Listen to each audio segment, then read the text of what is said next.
Hello friends, कैसे हैं आप लोग। उम्मीद करते हैं कि अच्छे होंगे और अपने कार्यों को ईमानदारी पूर्वक कर रहे होंगे।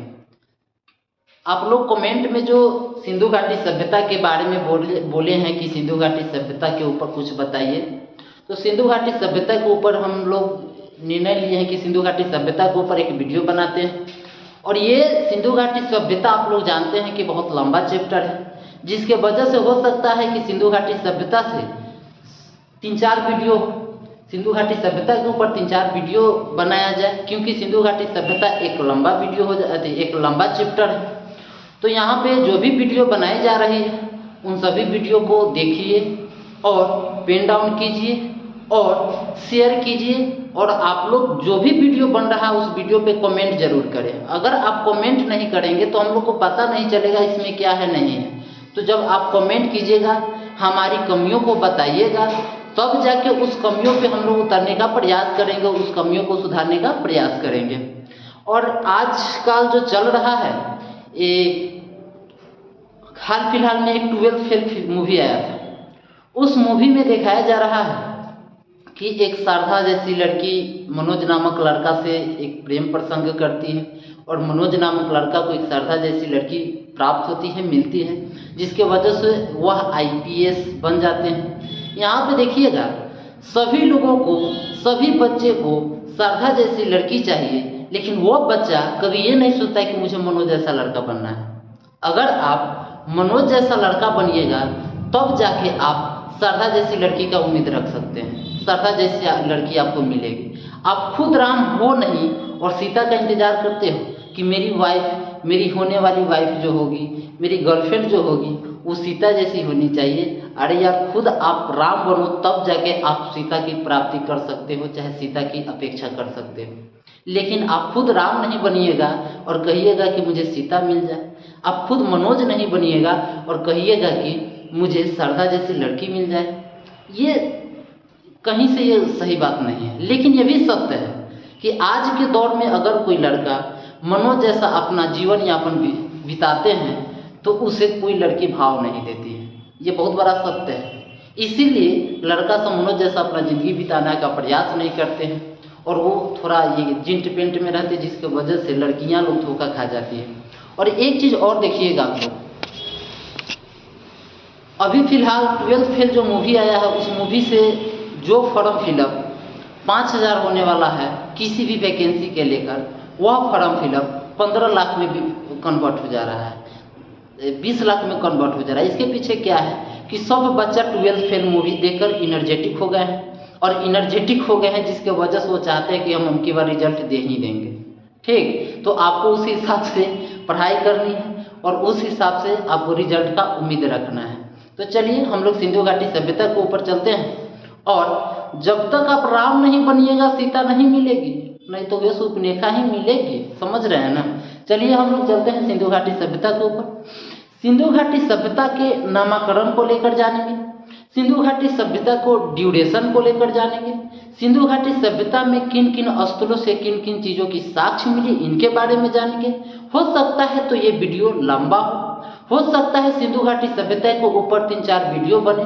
सभी वीडियो को आपने देखने का प्रयास कीजिएगा। ठीक, तो चलते हैं सिंधु घाटी सभ्यता के ऊपर। सबसे पहले की बात है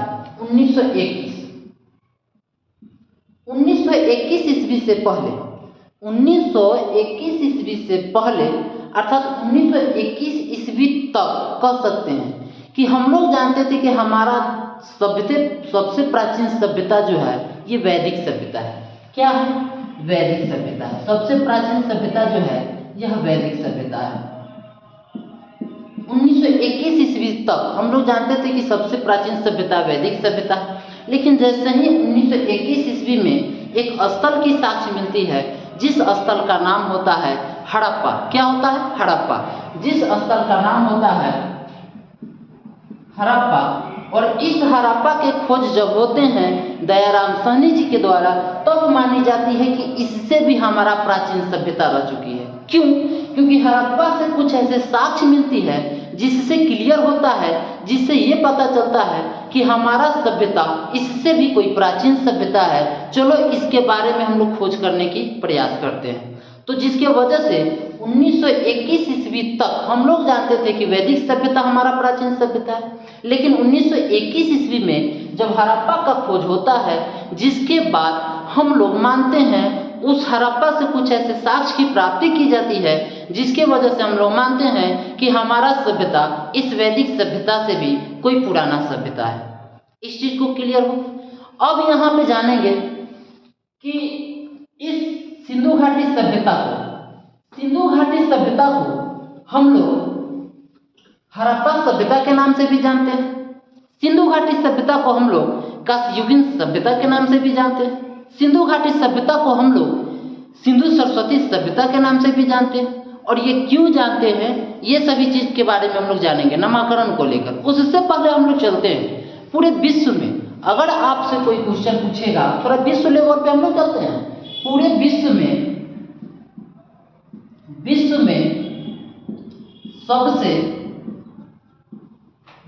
सबसे प्राचीन सभ्यता कौन था, अर्थात विश्व में सबसे प्राचीन सभ्यता कौन उभर के आई, तो आपका जवाब होना चाहिए विश्व में सबसे प्राचीन सभ्यता मेसोपोटामिया की सभ्यता होते हैं। कौन होते हैं? मेसोपोटामिया की सभ्यता।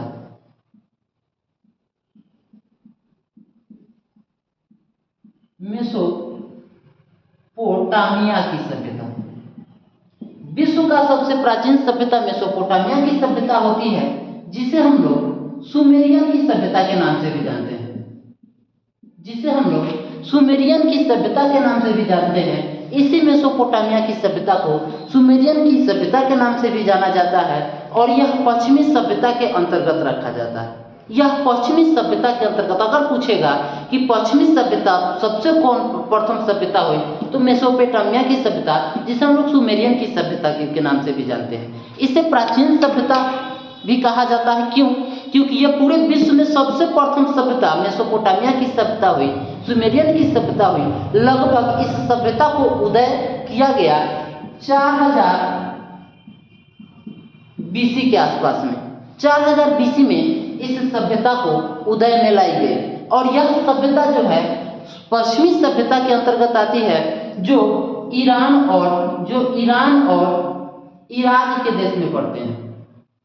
ईरान या इराक के देश में इस सभ्यता का सबसे पहले विख्यात किया गया था, और यह सभ्यता कहाँ पे? ईरान और इराक के देश के। तो अगर आपसे कोई क्वेश्चन पूछेगा कि विश्व में सबसे प्राचीन सभ्यता कौन होती है, तो विश्व का सबसे प्राचीन सभ्यता मेसोपोटामिया की सभ्यता होती है। जबकि अगर आपसे कोई क्वेश्चन पूछ दे कि विश्व मेसोपोटामिया की सभ्यता को हम लोग सुमेरियन की सभ्यता के नाम से भी जानते हैं, जबकि अगर आपसे कोई क्वेश्चन पूछ दे कि यह सभ्यता किस देश में फैला हुआ है, तो ईरान और इराक के देश में फैला हुआ है। ईरान और इराक के देशों में फैला हुआ है, जो 4000 बीसी के आसपास में इस सभ्यता का उदय किया गया। यह सभ्यता उदय में आई लगभग 4000 बीसी। तो विश्व का सबसे प्राचीन सभ्यता कौन होती है? मेसोपोटामिया की सभ्यता या सुमेरियन की सभ्यता। यह क्यों सबसे विश्व का सबसे प्राचीन सभ्यता के तौर पर देखा जाता है? क्योंकि इस सभ्यता को उदय जो किया जा रहा है लगभग 4000 बीसी में, और यह सभ्यता कहाँ पे है? ईरान या इराक के देशों में। यहाँ तक क्लियर होगा। अब यहाँ पे ये क्वेश्चन पूछा जाता है कि मेसोपोटामिया की सभ्यता को हम लोग सुमेरियन की सभ्यता कहते हैं, यह किस नदी के तट पे है? देश तो ईरान और इराक हो गया, लेकिन पूछते कब हुआ? 4000 बीसी। लेकिन पूछ दिया कि ये किस नदी के तट पे है, तो आपका जवाब होना चाहिए टिग्रिस। कौन नदी? अगर नदी पूछेगा तो आपका जवाब होना चाहिए टिग्रिस नदी। आपका जवाब होना चाहिए टिग्रिस नदी। किस नदी के तट पे है? टिग्रिस नदी के तट पे है। मेसोपोटामिया की सभ्यता को हम लोग सुमेरियन की सभ्यता के नाम से जानते हैं, जो ईरान या इराक के देशों में फैला हुआ है। लगभग 4000 बीसी के आसपास में इस सभ्यता का उदय किया गया। यह सभ्यता आई जो किस नदी के तट पे है? टिग्रिस नदी के तट पे। किस नदी के तट पे है? टिग्रिस नदी के तट पे। तो विश्व का सबसे प्राचीन सभ्यता कौन होते हैं? मेसोपोटामिया की सभ्यता, जिसे हम लोग सुमेरियन की सभ्यता के नाम से भी जानते हैं। यह पश्चिमी क्षेत्रों का यह सभ्यता होती है। ठीक, उसके बाद आते हैं मिस्र की सभ्यता। कौन आते हैं? मिस्र की सभ्यता। उसके बाद आते हैं मिस्र की सभ्यता। यह मिस्र की सभ्यता जो है, यह मिस्र की सभ्यता मिस्र देश में, किस देश में है? मिस्र देश में। नाम से भी क्लियर हो जा रहा है, यह सभ्यता मिस्र देश में जो नील नदी के तट पे है, जो नील नदी के तट पे है। यह सभ्यता नील नदी के तट पे है। कौन सभ्यता? मिस्र की सभ्यता नील नदी के तट पे है जो मिस्र देश में है। उसके बाद आते हैं चाइनीज सभ्यता। उसके बाद आते हैं चाइनीज सभ्यता या चीन की सभ्यता। चाइनीज सभ्यता या चीन की सभ्यता जो है, यह जो है हवांग हो नदी के तट पे है। यह सभ्यता हवांग हो नदी के तट पे है। कौन सभ्यता? चाइनीज सभ्यता। ये चाइनीज सभ्यता हवांग हो नदी के तट पे है, जिसको हम लोग चीन की सभ्यता के नाम से भी जानते हैं। तो यहाँ पे हमको उम्मीद है, पूरी विश्वास है कि इन 3 सभ्यताओं के बारे में जाने। विश्व में सबसे प्राचीन सभ्यता मेसोपोटामिया की सभ्यता, जिसे हम लोग सुमेरियन की सभ्यता के नाम से भी जानते हैं। इसका लगभग 4000 BC में उदय किया गया, जो ईरान या इराक के देशों में फैला हुआ है, जो पश्चिमी क्षेत्रों की ये सभ्यता होती है, जो टिग्रिस नदी के तट पे है। किस नदी के तट पे है? टिग्रिस नदी के तट पे है। दूसरी सभ्यता आती है मिस्र की सभ्यता, जो नील नदी के तट पे है और यह मिस्र देश में है। नाम से भी क्लियर चलता है, यह मिस्र देश में है। तीसरी सभ्यता आती है चाइनीज सभ्यता, जो हवांग हो नदी के तट पे है, जो चीन की सभ्यता के अंतर्गत आते हैं। तो ये हो गया विश्व का सबसे प्राचीन किस नदी के तट पे है। इसे क्यों प्राचीन सभ्यता के नाम से जानते हैं? क्योंकि सबसे पहले 4000 BC में, और ये क्या कहते हैं, किस देश में फैला हुआ है? इराक या ईरान के देशों में फैला हुआ है। किस नदी के तट पे है? टिग्रिस नदी। ये तो हो गई विश्व लेवल की सभ्यता। लेकिन अब हम अपने देश की सभ्यता के ऊपर चलते हैं। ठीक, अपने देश की सभ्यता के ऊपर में हम लोग देखेंगे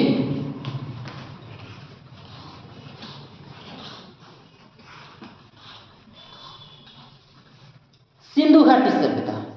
अपने देश की सभ्यता में सबसे पहले देखेंगे सिंधु घाटी सभ्यता।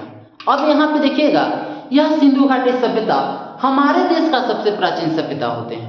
यह सिंधु घाटी सभ्यता हमारे देश का सबसे प्राचीन सभ्यता होते हैं, और यह सभ्यता भारत, अफगानिस्तान और पाकिस्तान 3 क्षेत्रों में फैली हुई है। यहाँ पे क्लियर करते चलिएगा, हमारे देश की सभ्यता 3 कंट्रियों में फैली हुई है, भारत, पाकिस्तान और अफगानिस्तान के क्षेत्रों में फैली हुई है हमारे देश की सभ्यता। तो अगर पूछेगा कि भारत में सबसे प्राचीन सभ्यता कौन है, वो विश्व में थी, और ये भारत की बात है। भारत में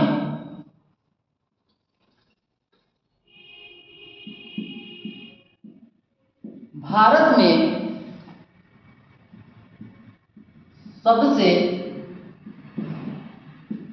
प्राचीन सभ्यता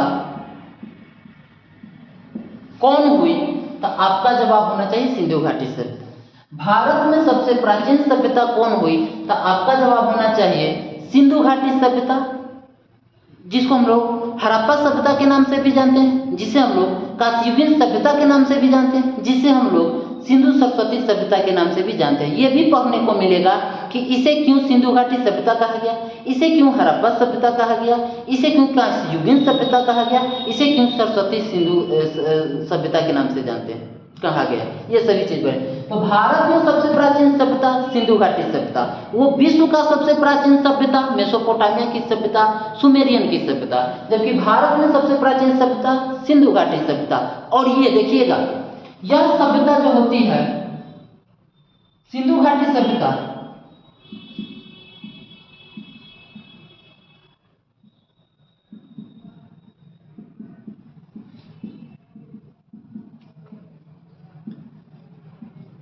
विश्व का सबसे बड़ा सभ्यता सिंधु घाटी सभ्यता होती है। कौन होती है?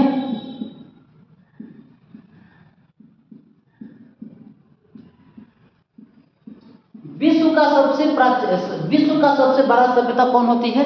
सिंधु घाटी सभ्यता होती है। यहाँ पे देखिएगा, विश्व का सबसे प्राचीन सभ्यता के तहत मेसोपोटामिया की सभ्यता, जिसे हम लोग सुमेरियन की सभ्यता के नाम से जानते हैं, यह इराक या ईरान के देशों में फैली हुई है। 4000 BC के आसपास में इसे उदय में लाए गए, जो पश्चिमी सभ्यता के नाम से जानते हैं। टिग्रिस नदी के तट पे, यहाँ पे क्लियर हो गया, वो विश्व का सबसे प्राचीन था। जबकि भारत का सबसे प्राचीन पूछेगा, हमारे देश का, भारत का सबसे प्राचीन पूछेगा तो सिंधु घाटी सभ्यता ही आपकी जवाब होनी चाहिए, भारत का। जबकि पूरे वर्ल्ड लेवल पे पूछेगा तो आपका मेसोपोटामिया या सुमेरियन की सभ्यता। लेकिन अगर पूछ देगा कि पूरे विश्व में सबसे बड़ा सभ्यता कौन होती है, वो सबसे प्राचीन सभ्यता हो रही है पूरे विश्व लेवल पे, लेकिन हमारे देश की सभ्यता जो सिंधु घाटी सभ्यता हो रही है, ये विश्व का सबसे बड़ा सभ्यता हो रही है। बड़ा का मतलब ये सबसे बड़ा लंबा चौड़ा क्षेत्रों में फैला हुआ था, जो सबसे लंबा चौड़ा क्षेत्रों में फैला हुआ था। तो यहाँ पे पॉइंट बनती है, सबसे प्राचीन मेसोपोटामिया विश्व लेवल पे, जबकि विश्व लेवल का सबसे बड़ा सभ्यता कौन होती है तो सिंधु घाटी सभ्यता, हड़प्पा सभ्यता, कांस्ययुगीन सभ्यता और सिंधु सरस्वती सभ्यता होते हैं। ये सबसे बड़ा सभ्यता होती है जो हमारे देश की सभ्यता होती है। तो यहाँ पे देखिएगा, अगर पूछेगा कि विश्व का सबसे बड़ा सभ्यता, सबसे बड़ा सभ्यता, तो हमारे देश का ही सभ्यता होती है। जब विश्व लेवल पे हो सकता है तो हमारे देश का क्यों नहीं होगा भाई? विश्व का सबसे बड़ा सभ्यता सिंधु घाटी सभ्यता, ये क्या कहते हैं, कांस्ययुगीन सभ्यता, जिसको हम लोग सिंधु सरस्वती सभ्यता के नाम से भी जानते हैं, जिसे हम लोग कांस्ययुगीन सभ्यता के नाम से भी जानते हैं। ये 12 सभ्यता हो रही है। जबकि सबसे प्राचीन होगी, प्राचीन का मतलब सबसे पुराना होगी, तो आपका जवाब होना चाहिए मेसोपोटामिया सुमेरियन की सभ्यता। यहाँ पे 12 हमारे देश की सभ्यता, जब विश्व में ये 12 हो सकती है तो भारत का भी सबसे बड़ा सभ्यता सिंधु घाटी सभ्यता हो रही है। तो यहाँ तक क्लियर हो गया। अब यहाँ पे देखेंगे, विश्व का सबसे बड़ा सभ्यता सिंधु घाटी सभ्यता, तो भारत का भी सबसे बड़ा सभ्यता सिंधु घाटी सभ्यता होंगे। यहाँ तक क्लियर। अब हम लोग जानेंगे कि सिंधु घाटी सभ्यता को हम लोग किन किन नामों से जानते हैं, उसके ऊपर चलते हैं।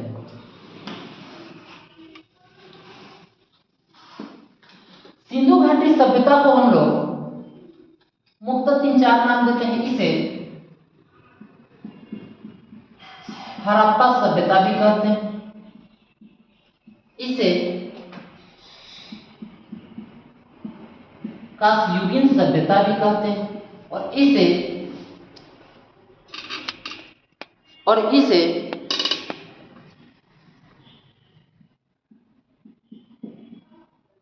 सिंधु सरस्वती सभ्यता के नाम से भी जानते हैं। सिंधु घाटी सभ्यता को सिंधु घाटी सभ्यता तो कहते ही हैं, इसे हड़प्पा सभ्यता भी कहते हैं, इसे कांस्ययुगीन सभ्यता भी कहते हैं, और इसे सिंधु सरस्वती भी सभ्यता के नाम से कहते हैं। अब हम लोग जानेंगे कि इसे सिंधु घाटी सभ्यता क्यों कहा गया, इसे हड़प्पा सभ्यता क्यों कहा गया, और इसे कांस्ययुगीन सभ्यता क्यों कहा गया, और इसे सिंधु सरस्वती सभ्यता क्यों कहा गया। इनको लेकर जानेंगे, नामकरण को लेकर।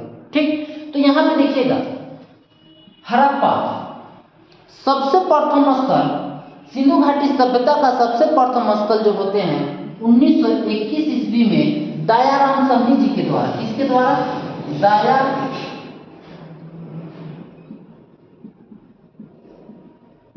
दयाराम साहनी जी के द्वारा सबसे पहले 1921 ईस्वी में हड़प्पा का खोज किया जा रहा है। और यह जो दयाराम साहनी जी के द्वारा जो हड़प्पा का खोज किया जा रहा है, ये रावी नदी के दाईं तट पे स्थित है। ये भी क्वेश्चन पूछ देता है कि यह किस तट पे स्थित है, दाएं की बाएं, तो ये क्लियर करते चलिएगा।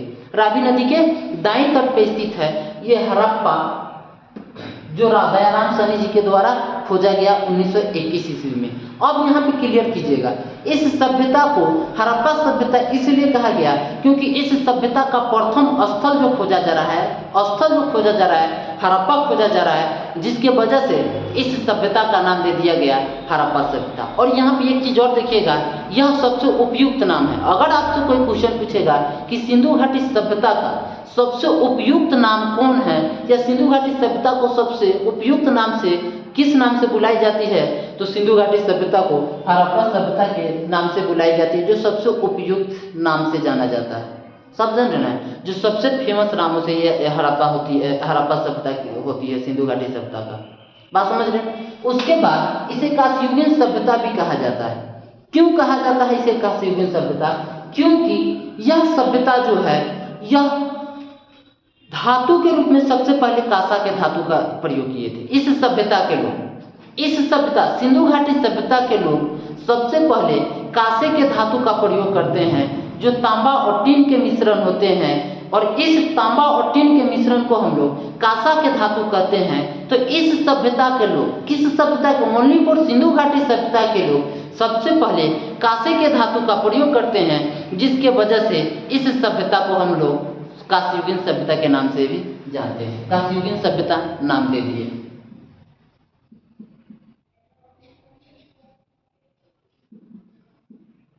कांसा के धातु का प्रयोग करते हैं। कांसा के धातु के प्रयोग करने के कारण इस सभ्यता को हम लोग कांस्ययुगीन सभ्यता। यहाँ पे एक पॉइंट बनता है, मनुष्य द्वारा सबसे पहले धातु का प्रयोग जो किया जा रहा है वो तांबा के रूप में किया जा रहा है। वो पाषाण काल के अंतर्गत हम लोग पढ़ते हैं। मनुष्य के द्वारा सबसे पहले धातु के रूप में तांबा का प्रयोग किया जा रहा है, जिसके वजह से हम लोग कहते हैं तांबा सबसे पहले मनुष्य ने धातु के रूप में अपनाया तांबा। लेकिन यहाँ पे सिर्फ सिंधु घाटी सभ्यता के टाइमिंग चल रहा है, ड्यूरेशन चल रहा है। सिंधु घाटी सभ्यता का अगर पूछेगा कि इसे कांस्ययुगीन सभ्यता क्यों नाम दिए गए, या इस सभ्यता के लोग को किस धातु का सबसे पहले प्रयोग किए थे, तो आपका जवाब होना चाहिए कांसा के धातु। आपका जवाब क्या होना चाहिए? कांसा के धातु। तो यहाँ पे क्लियर चलती है, सबसे पहले मनुष्य के द्वारा तांबा के धातु, जबकि सिंधु घाटी सभ्यता के मनुष्य सबसे पहले किस धातु को? कांसा के धातु। और जिसके वजह से इस धातु का प्रयोग कर रहे हैं, यही कारण है कि इस सभ्यता को हम लोग कांस्ययुगीन सभ्यता का नाम दे देते हैं, कांस्ययुगीन सभ्यता भी कहते हैं। और कांसा जो होते हैं ये दो चीज़ों का मिश्रण होते हैं, तांबा और टीन के मिश्रण को हम लोग कांसा कहते हैं। और इसी का मिश्रण को कांस्ययुगीन धातु का प्रयोग कर रहे हैं सिंधु घाटी सभ्यता के लोग, जिसके वजह से इस सभ्यता को हम लोग कांस्ययुगीन सभ्यता के नाम से भी जानते हैं। और सिंधु सरस्वती सभ्यता इसलिए कहा जाता है कि अगर मैप की दृष्टि से देखा जाए, मापन की दृष्टि से देखा जाए, मैप की दृष्टि, मानचित्र की दृष्टि से देखा जाए, तो सिंधु सरस्वती ये दोनों आपस में जुड़ी हुई नदियां हैं, जिसके वजह से इस सभ्यता को हम लोग सिंधु सरस्वती के नाम से भी जानते हैं। क्योंकि यह सभ्यता जो है खास करके सिंधु सरस्वती के आसपास में भी फैला हुआ है। तो मुझे उम्मीद है, हड़प्पा क्यों कहा गया? क्योंकि प्रथम स्थल खोजी जा रही दयाराम साहनी जी के द्वारा 1921 ईस्वी में, जिसके वजह से इसे हड़प्पा सभ्यता कहा गया।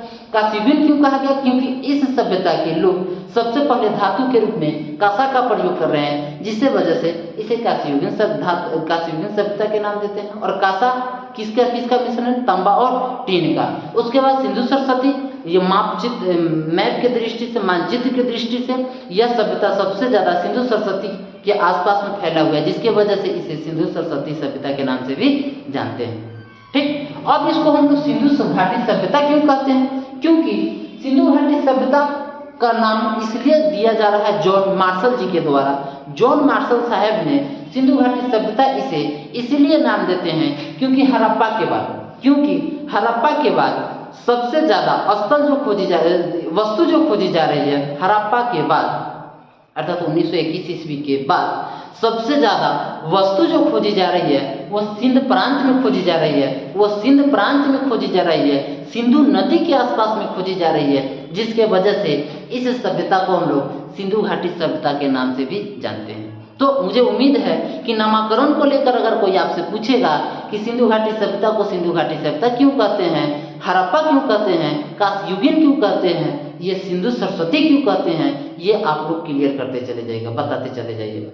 क्यों सिंधु घाटी सभ्यता को सिंधु घाटी सभ्यता क्यों कहा जाता है?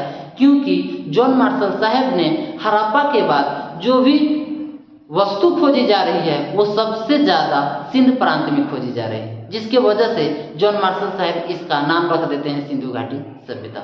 तो नामकरण को लेकर ये क्लियर चलेगा।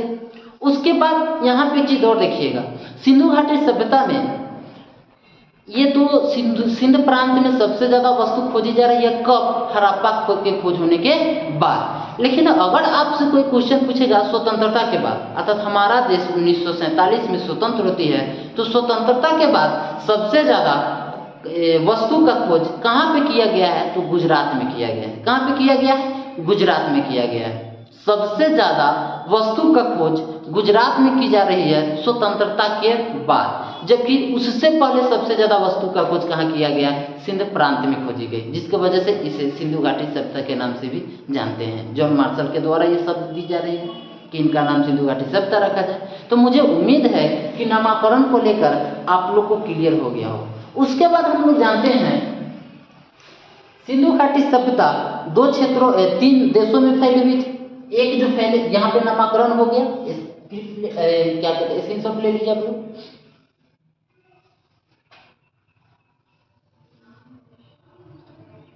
अब हम लोग जानेंगे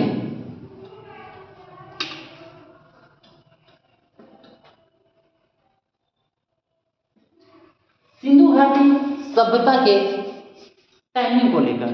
उससे पहले जानेंगे सिंधु घाटी सभ्यता किन किन क्षेत्रों में फैला हुआ था, किन किन देशों में फैली हुई थी। सिंधु घाटी सभ्यता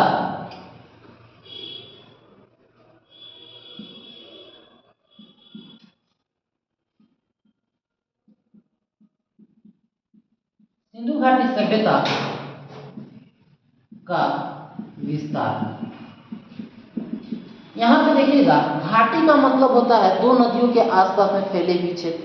बात समझ रहे हैं ना? तो 2 नदियों के जो क्षेत्र होते हैं, आसपास के जो क्षेत्र होते हैं, उसी को हम लोग घाटी के अंदर, 2 नदियों के बीच में जो फैली हुई जो वस्तु स्थल जो होते हैं, उसे हम लोग घाटी के तहत रखते हैं। सिंधु घाटी सभ्यता का विस्तार अगर देखा जाए तो 3 देशों में फैली हुई। कितने देशों में फैली हुई है? 3 देश। अगर पूछेगा सिंधु घाटी सभ्यता का विस्तार में कि यह कितने देशों में फैली हुई है, तो 3 देश में फैली हुई है। एक इसमें लिखेंगे पाकिस्तान, दूसरा में लिखे देंगे भारत, और तीसरा में लिखेंगे किनके दे? 3। एक में पाकिस्तान, दूसरा में भारत, और तीसरा में जो लिखेंगे अफगानिस्तान।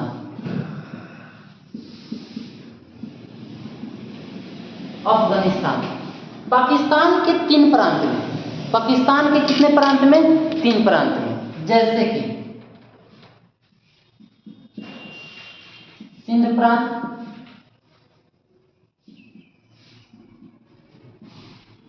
पंजाब प्रांत और बलूचिस्तान प्रांत।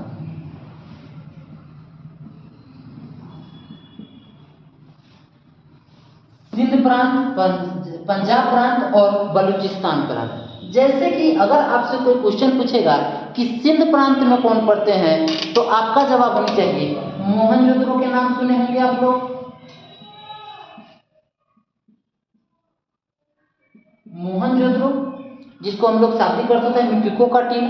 ये एक चीज और देखिएगा, सिंधु घाटी सभ्यता का सबसे बड़ा स्थल पूछेगा तो मोहनजोदड़ो। सिंधु घाटी सभ्यता का सबसे बड़ा स्थल जो होते हैं मोहनजोदड़ो होते हैं। जबकि अगर पूछ देगा कि सिंधु घाटी सभ्यता में सबसे बड़ा स्थल जो भारत के क्षेत्रों में जो है वह कौन सा क्षेत्र होते हैं, तो आपका जवाब होना चाहिए राखीगढ़। आपका जवाब होना चाहिए राखीगढ़। ये सिंधु घाटी सभ्यता के भारत के क्षेत्रों में सबसे बड़ा क्षेत्र होते हैं। बात समझ रहे हैं ना? तो राखीगढ़ जो पंजाब हिजार जिला में पड़ती है, पंजाब। तो यहाँ पे देखिए, एक पंजाब पाकिस्तान में भी, एक पंजाब हमारे देश का भी हिस्सा है। तो यहाँ पे देखिए मोहनजोदड़ो, ये सिंधु घाटी सभ्यता का सबसे बड़ा स्थल है। याद रखिएगा, सबसे बड़ा स्थल सिंधु घाटी सभ्यता का मोहनजोदड़ो। जबकि सिंधु घाटी सभ्यता के पूरे अगर टाइमिंग देखा जाए, सिंधु घाटी सभ्यता का पूरा देखा जाए स्थल, तो सबसे बड़ा स्थल मोहनजोदड़ो। जबकि भारत में सबसे बड़ा स्थल कौन होते हैं सिंधु घाटी सभ्यता का? तो राखीगढ़ होते हैं। बात समझ रहे ना? ये पूरे सिंधु घाटी सभ्यता का, जबकि राखीगढ़ जो होते हैं यह सिर्फ भारत के क्षेत्रों का सबसे बड़ा स्थल होते हैं सिंधु घाटी सभ्यता के टाइमिंग को लेकर, सिंधु घाटी सभ्यता के देखते हुए। ठीक, तो यहाँ पे क्लियर।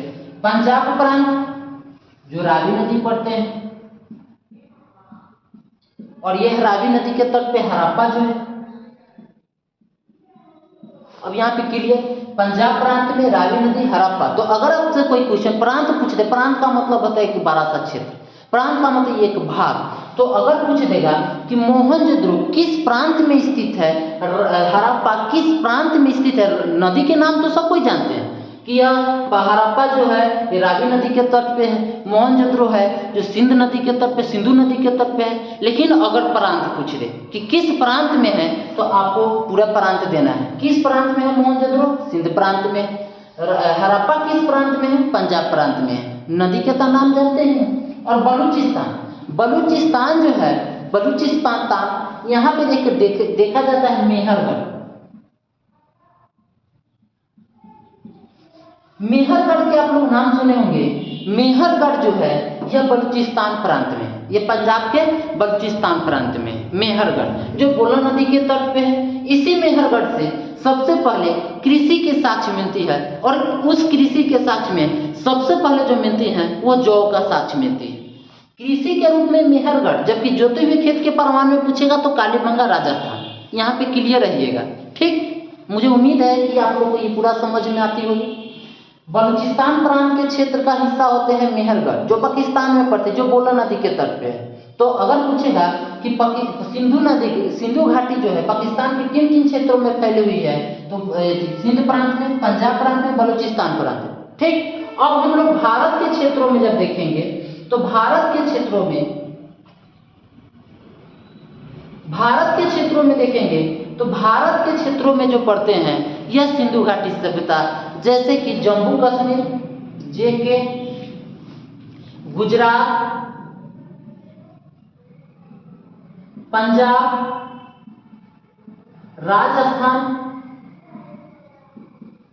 राजस्थान, महाराष्ट्र, मध्य प्रदेश, यूपी, इन सभी क्षेत्रों में सिंधु घाटी सभ्यता पड़े हैं, क्षेत्र में फैले हुए हैं। भारत के क्षेत्रों में जम्मू कश्मीर, गुजरात, पंजाब, राजस्थान, महाराष्ट्र, मध्य प्रदेश, यूपी, और एक क्षेत्र और आ जाते हैं पंजाब। तो ये हमारे देश के क्षेत्रों में, भारत देश के क्षेत्रों में, ये इतने क्षेत्रों में फैली हुई थी सिंधु घाटी सभ्यता। और हम थोड़ा देर पहले जो बोले हैं कि सिंधु घाटी सभ्यता स्वतंत्रता के बाद सबसे ज़्यादा सिंधु घाटी सभ्यता के टाइमिंग के समय के साक्ष्य जो है कहाँ से मिलती है, तो आपका जवाब होनी चाहिए गुजरात से मिलती है। सिंधु घाटी सभ्यता का सबसे ज़्यादा वस्तु वह स्वतंत्रता के बाद कहाँ पे मिलती है, तो गुजरात में मिलती है। गुजरात हमारे देश में, जबकि स्वतंत्रता से पहले सबसे ज़्यादा कहाँ से मिला, तो सिंध प्रांत से मिला, अर्थात सिंधु नदी के आसपास से मिला, अर्थात मोहनजोदड़ो के क्षेत्रों से मिला। बात समझ लेना, स्वतंत्रता के बाद गुजरात में, स्वतंत्रता से पहले वहाँ माना जाता है कि अभी तक गुजरात में से जो है 2800 साक्ष्य मिल चुकी है स्वतंत्रता के बाद। कितने? 2800।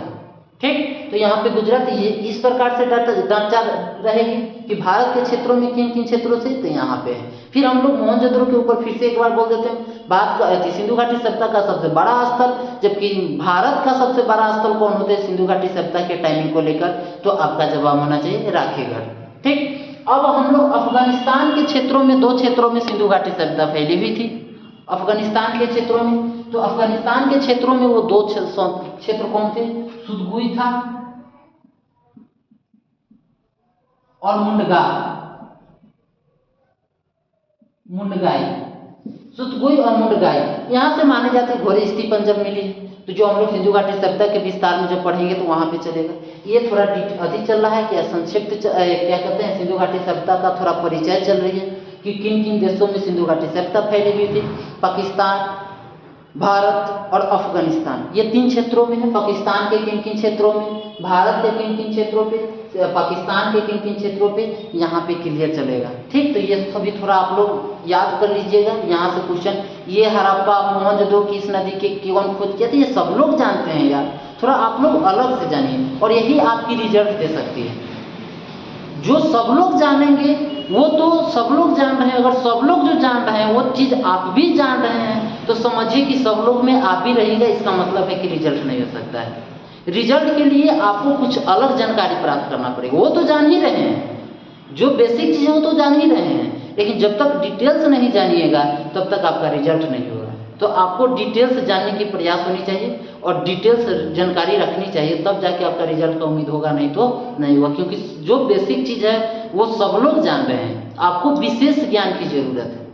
ठीक, बच्चे सब में होता है क्या है, बच्चे सब कहते हैं कि मुझे टीचर थोड़ी बनना है कि इतना डीपली पढ़ेंगे, ये करेंगे। नहीं दोस्त, जब तक डीपली नहीं पढ़िएगा तब तक रिजल्ट का उम्मीद ना रखिए। अभी के दौर में वो 2018 से पहले होती थी, ग्रुप से रिजल्ट हो जाती थी। एसपीडी साइंस पढ़ लेना, एसपीडी अध्ययन पढ़ लेना, लुसेंट पढ़ लेना, स्कोरर पढ़ लेना, 4-5 बुक पढ़ लेना, रिजल्ट हो जाना। लेकिन अब थोड़ा डीप पढ़ना ही पड़ेगा। और रिजल्ट 5% क्वेश्चन जो है रिजल्ट में देता है बच्चा सब। बात समझ रहे हैं ना? जो 90%, 95% जो भी बच्चे मार के आते हैं वो तो सब लोग मार के आते हैं। 5% का ही खेल रहता है रिजल्ट के लिए, और वो 5% तब आपका क्लियर होगा जब आप डिटेल्स पढ़िएगा। ठीक, तो यहाँ तक है किन किन क्षेत्रों में, अफगानिस्तान, भारत और पाकिस्तान। ठीक, आप लोग तो इतना पढ़िएगा नहीं, आप लोग तो खैर इंस्टा पे, फेसबुक पे, व्हाट्सएप पे ये सभी चीज़ में अपना टाइम गंवा दीजिएगा, और जिससे कुछ सीखना है उस चीज़ पे टाइम दीजिएगा नहीं। ये हो गए किन किन क्षेत्रों में।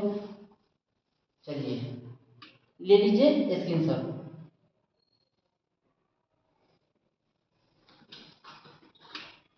ये विस्तार के तहत किन किन क्षेत्रों में फैली हुई थी,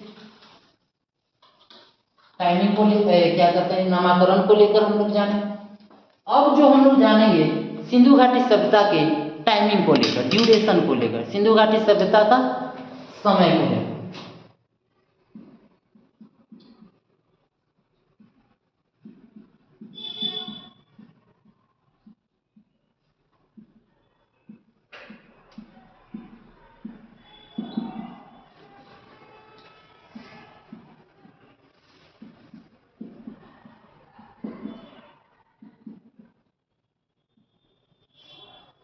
सिंधु घाटी सभ्यता का समय से संबंधित, सिंधु घाटी सभ्यता के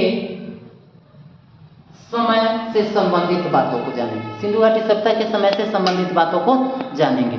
अब यहाँ पे देखिएगा सिंधु घाटी सभ्यता ये समय काल को लेकर विवादित समय काल है, क्योंकि आप लोग पढ़ते होंगे कहीं कहीं सिंधु घाटी सभ्यता का समय काल 2350 से 1750 BC मानी जाती है, कहीं कहीं बताई जाती है कि सिंधु घाटी सभ्यता का ड्यूरेशन 2800 से 2500 है, कहीं कहीं मानी जाती है 3250 से 2750, कहीं कहीं मानी जाती है 2500 से 1500 BC। ये BC का खेल चल रहा है, तो घटाएंगे, वो पिछले क्लास में हम लोग बौद्ध धर्म जब पढ़ रहे थे तो उस दौरान हम पढ़ाए हुए थे। अब यहाँ पे देखिएगा ये ड्यूरेशन को लेकर ये विवादित ड्यूरेशन है। क्यों इसको 2350 से 1750 ये प्रमाणित मानी गई लगभग में, और ये क्लियर नहीं किया गया कि यही टाइमिंग हो गई। ये मानी जाती है कि ये परफेक्ट है, क्योंकि दो चीज़ों का इसमें साक्ष्य दिया जा रहा है इसके टाइमिंग को लेकर, जिसकी वजह से इसे परफेक्ट मानी जाती है। ठीक, तो इसका ड्यूरेशन को लेकर ये विवादित ड्यूरेशन है, तो उसके ऊपर हम लोग चर्चा करेंगे। ये भी क्वेश्चन अभी दौर में पूछा जा रहा है। हम लोग ये जानते हैं कि सिर्फ 2350 से 1750, लेकिन आपसे ये क्वेश्चन अब पूछ देती है कि किन विद्वानों के द्वारा सिंधु घाटी सभ्यता का क्या टाइमिंग बताया गया है। बात समझ रहे हैं ना? कथन कारक में क्वेश्चन ज़्यादा पूछा जा रहा है कि कथन कारक में किनके द्वारा क्या टाइमिंग बताई गई है, सबसे कम टाइमिंग किनके द्वारा बताई गई है, और किन यंत्र के द्वारा सबसे परफेक्ट टाइमिंग बताई गई थी। ये सभी चीज़ आप लोग समझने का प्रयास कीजिए। कथन कारक में ये क्वेश्चन पूछ दी जाती है। तो सबसे पहले हम लोग चलते हैं डीपी अग्रवाल की तरफ।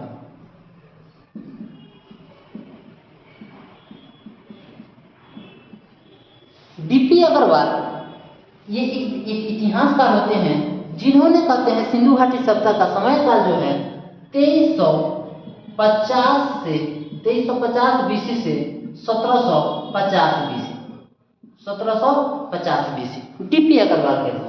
उसके बाद जॉन मार्शल के अनुसार,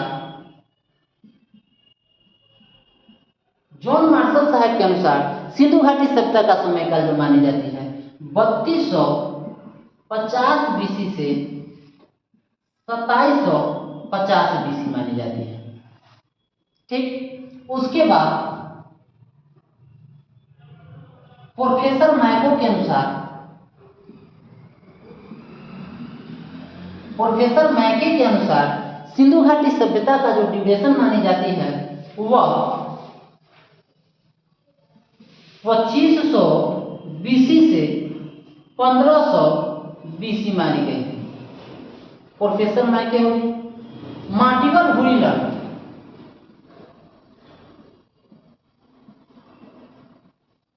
मार्टिमर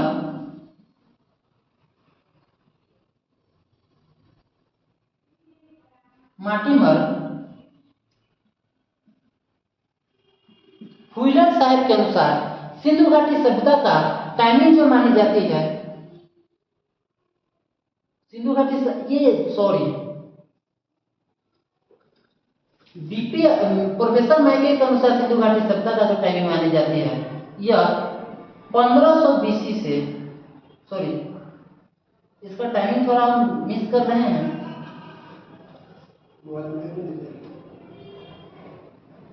इसका मार्टिमर व्हीलर साहब मानते हैं 2800 बीसी से 2500 बीसी, वो ठीक था। मार्टिमर व्हीलर साहब मानते हैं सिंधु घाटी सभ्यता का समय काल 2800 बीसी से 2500 बीसी, जबकि प्रोफेसर मैके के अनुसार मानी जाती है सिंधु घाटी सभ्यता का टाइमिंग 2500 बीसी से 1500 बीसी। 2500 बीसी से 1500 बीसी। तो ये कथन कारक में आपसे क्वेश्चन पूछा जा सकता है कि किन विद्वानों के द्वारा क्या टाइमिंग मानी गई है। बीपी अग्रवाल के अनुसार सिंधु घाटी सभ्यता का समय काल 2350 बीसी से 1750 बीसी मानी गई है, जबकि जॉन मार्शल के अनुसार सिंधु घाटी सभ्यता का टाइमिंग 3250 बीसी से 2750 मिनट मानी गई है, जबकि प्रोफेसर मैके के अनुसार सिंधु घाटी सभ्यता का टाइमिंग जो मानी गई है ये 2500 बीसी से 1500 बीसी मानी गई है प्रोफेसर मैके के अनुसार। जबकि मार्टिमर व्हीलर साहब के अनुसार पूछेगा कि सिंधु घाटी सभ्यता का टाइमिंग कितना माना गया है, तो 2800 बीसी से 2500 बीसी, 2800 बीसी से 2500 बीसी मार्टिमर व्हीलर साहब के अनुसार। ये क्वेश्चन कथन कारक में आपसे क्वेश्चन पूछा जाता है, ये सिविल सर्विस में भी ये क्वेश्चन पूछी गई है, ये यूपीएससी का क्वेश्चन है। तो अगर आपसे कोई क्वेश्चन पूछेगा कथन कारक में ये टाइमिंग को लेकर, तो आप 100% क्लियर कर दीजिएगा, क्योंकि हम पूरे बजाबते से पढ़ा रहे हैं। अब किनके द्वारा क्या टाइमिंग बताई गई है,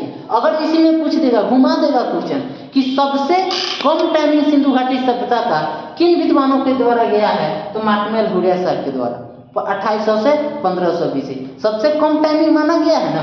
जबकि बीपी अग्रवाल 2350 से 1750 वो चीज़ है, क्या कहते हैं। उसके बाद जॉन मार्शल 3250 से 2750 सेम टाइमिंग 506 साल का आ रहा है, ये भी आ रहा है 6 साल का। उसके बाद 2500 से 1500 ये तो लंबा आ जा रहा है, लगभग 1000 बीसी के आसपास में। मार्टिमर व्हीलर 2800 से 2500, इसका मतलब है 3 साल बीसी। तो इसमें क्वेश्चन पूछ देगा कथन कारक में कि किन विद्वानों के द्वारा ये सबसे कम टाइमिंग बताई गई है, तो मार्टिमर व्हीलर साहब के द्वारा बताई गई है सबसे कम टाइमिंग। और ये कथन कारक में 100% ये क्वेश्चन पूछी जाती है, इसको आप लोग थोड़ा ध्यान दीजिएगा। ये अपर लेवल के एग्जाम में भी ये क्वेश्चन पूछी जाती है, क्योंकि कथन कारक वाली बात है। तो जब तक आपको पूरे के पूरे ड्यूरेशन किन विद्वानों के द्वारा नहीं याद होगी, तब तक आपसे क्लियर नहीं होगा। ठीक, तो देखिए ये मुझे उम्मीद है, विश्वास है, पूरे कॉन्सेप्टली चल रही है वीडियो, सबके भगाइएगा नहीं। आगे भी हम लोग इसको बनाने का प्रयास करते हैं, अभी फिलहाल चल रहे हैं। मार्टिमर व्हीलर यहाँ से क्लियर हो गया, स्क्रीनशॉट ले लीजिए।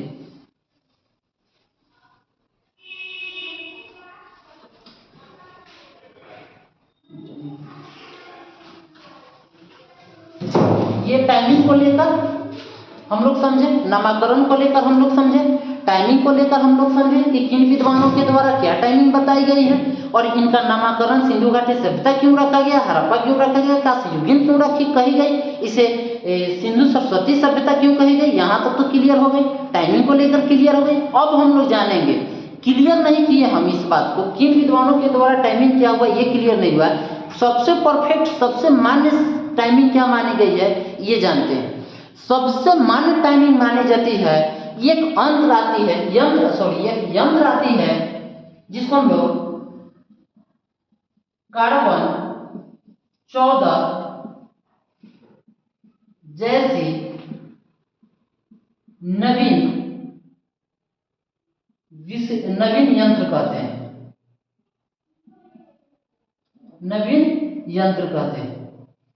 कार्बन 6 जैसे नवीन यंत्र, जिसको हम लोग कार्बन 14 विश्लेषण पद्धति के द्वारा भी कह सकते हैं, जिसको हम लोग C14 भी कहते हैं। क्या कहते हैं, C14 भी कहते हैं, जिसे नवीन यंत्र। अब इस यंत्र का खोज जो हो रहा है 1946 में, कब हो रहा है 1946 में नवीन 14 जैसी नवीन विश्लेषण, कार्बन 14 जैसी नवीन विश्लेषण नवीन यंत्र का खोज हो रहा है, जिसका खोज विलार्ड लीवी साहब ने करते हैं। कब करते हैं, लीवी साहब ये लिली साहब 1946 में करते हैं और इस यंत्र में बताई गई या इस यंत्र के द्वारा, जब इस यंत्र का काम है जीवाश्मों को आयु ज्ञात करना, जीवाश्मों को क्या करना, आयु ज्ञात करना।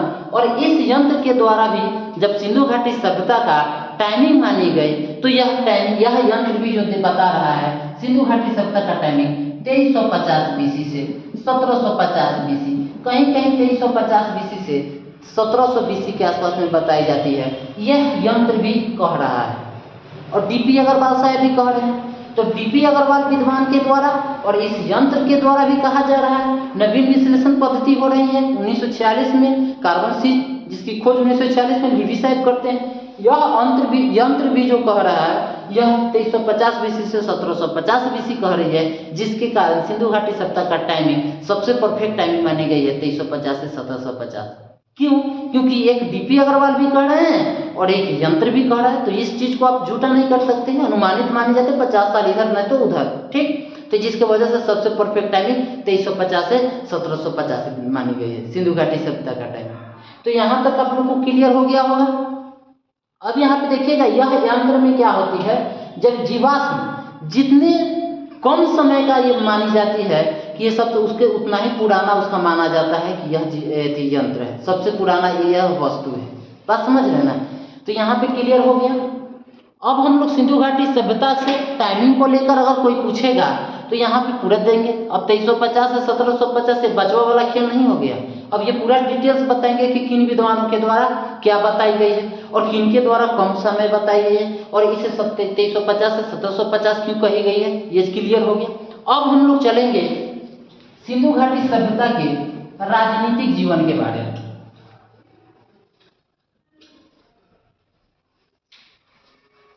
अब सिंधु घाटी सभ्यता, बहुत सारे विद्वान जो कहते हैं सिंधु घाटी सभ्यता का विस्तार जो हुआ है यह मेसोपोटामिया की सभ्यता से हुई है।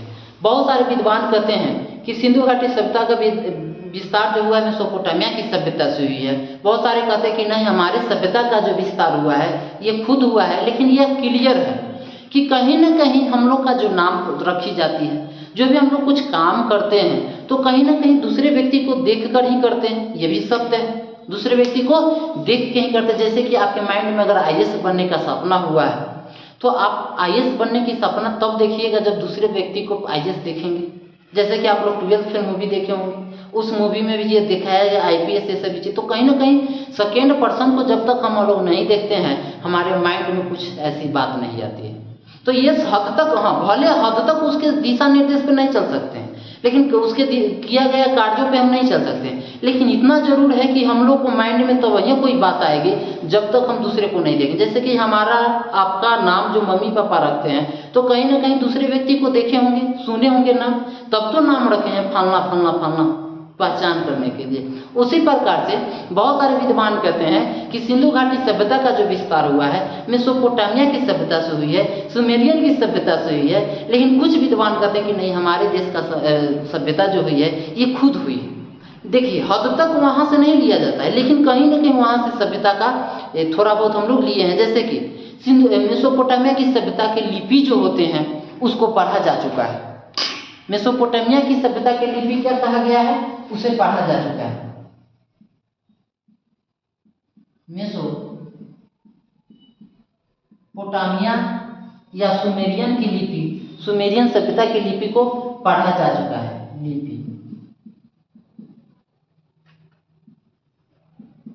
पढ़ा जा चुका है।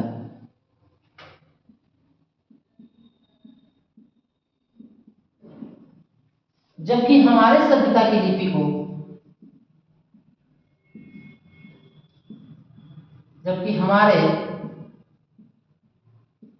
सभ्यता के लिपि को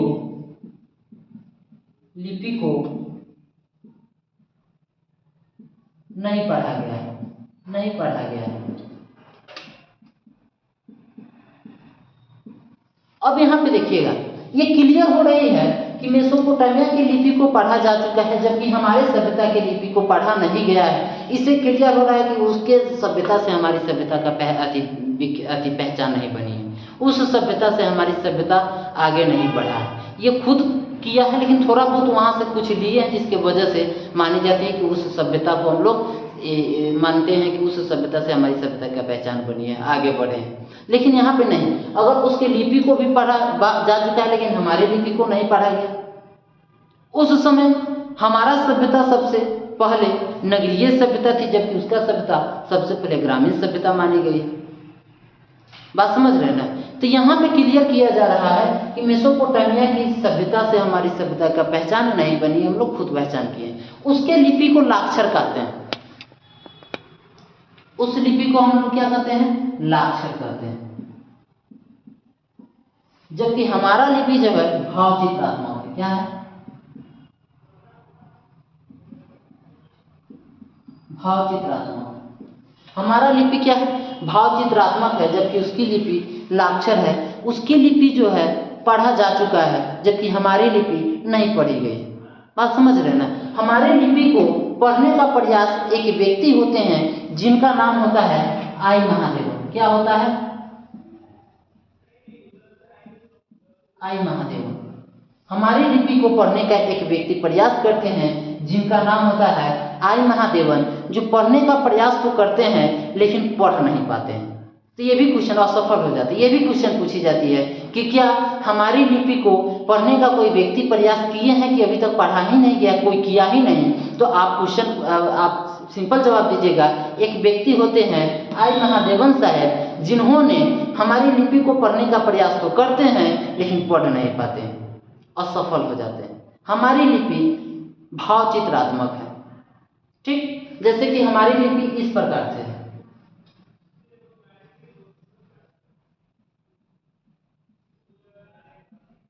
जबकि उसकी लिपि जो है इस प्रकार से। ये मेसोपोटामिया की ये जो है ये मेसोपोटामिया की लिपि हुई। हमारा लिपि इस प्रकार से, हमारा लिपि भावचित्रात्मक थी। जो माना जाता है कि हमारी लिपि प्रथम लिपि जो है दाईं से बाईं लिखी जाती है, जबकि सेकेंड लिपि जो है बायां से दायां लिखी जाती है। प्रथम दाईं से बाईं, सेकेंड बायां से दायां, जिसके वजह से अभी तक पढ़ने का प्रयास हम लोग किए हैं लेकिन पढ़ नहीं पाए।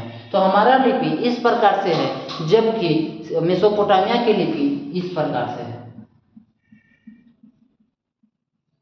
जिसके वजह से उस लिपि को पढ़ा जा चुका है। तो मुझे उम्मीद है, विश्वास है कि यहाँ तक आप लोग को समझ में आई होगी। आगे जो सिंधु घाटी सभ्यता के वीडियो का आप लोग इंतजार कीजिए, वेट कीजिए, क्योंकि लंबा वीडियो हो जाती है जिसकी वजह से आप लोग देख नहीं पाते हैं। अगर लंबे वीडियो को भी अगर आप लोग देखते हैं तो कमेंट जरूर करें, और कमेंट के माध्यम से बोले कि हम वीडियो देखते हैं, पूरे रोक के देखते हैं, पेन डाउन करते हैं, तब जाके हम लोग लंबा वीडियो भी बनाने का प्रयास करेंगे। क्योंकि ये जीके जीएस है, और जीके जीएस में सिंपल वीडियो नहीं बन सकती है। कोई भी टॉपिक ऐसा नहीं जो 1 घंटा से कम का लेक्चर है, और जो ये 1 घंटा का अगर लेक्चर देंगे और यहाँ पे एक टॉपिक पे हम लोग 3-4 वीडियो बनाना पड़ेगा, अगर 1 घंटा का वीडियो बनाएंगे तब। तो अगर आप लोग देखने का प्रयास करते हैं, देखते हैं, तो मुझे उम्मीद है, विश्वास है कि आप लोग को ये समझ में आई होगी। पूरे के पूरे देखिए, और आप लोग से एक निवेदन है, विनती है, मेरा अंतिम अभिलाषा है कि आप लोग हमारे वीडियो को, हमारे चैनल को सब्सक्राइब जरूर करें, लाइक करें, कमेंट करें और शेयर करें। इस कमेंट और शेयर से आपको क्या जाता है? कुछ नहीं जाता है। ठीक, और आप लोग के लिए जब हम लोग इतना कर रहे हैं तो आप लोग थोड़ा सा भी तो कीजिए ना। हम लोग बहुत सारे टीचर ऐसे होते हैं जो पीडीएफ के ऊपर पढ़ाते हैं, पीडीएफ से पढ़ाते हैं। आप पीडीएफ से पढ़ने का मजा कुछ और होते हैं, ऐसे पढ़ने का मजा कुछ और होते हैं। बात समझ रहे हैं? तो ये सभी चीज़ देखिए, आप लोग तो खुद होशियार हैं, क्या गलत है क्या सही है इसको डिसाइड कर सकते हैं। तो यहाँ पे आप लोग कमेंट के माध्यम से बोलिए, और बोलिए कि हम लोग लंबा वीडियो भी देख सकते हैं, तो हम लोग को लंबा वीडियो बनाने का प्रयास भी करेंगे। और ये तो लंबा हो ही गया, लगभग 55-60 1 घंटा का वीडियो बन रहा है, तो लंबा ही वीडियो है। और जीके जीएस का वीडियो संक्षिप्त हो ही नहीं सकता है।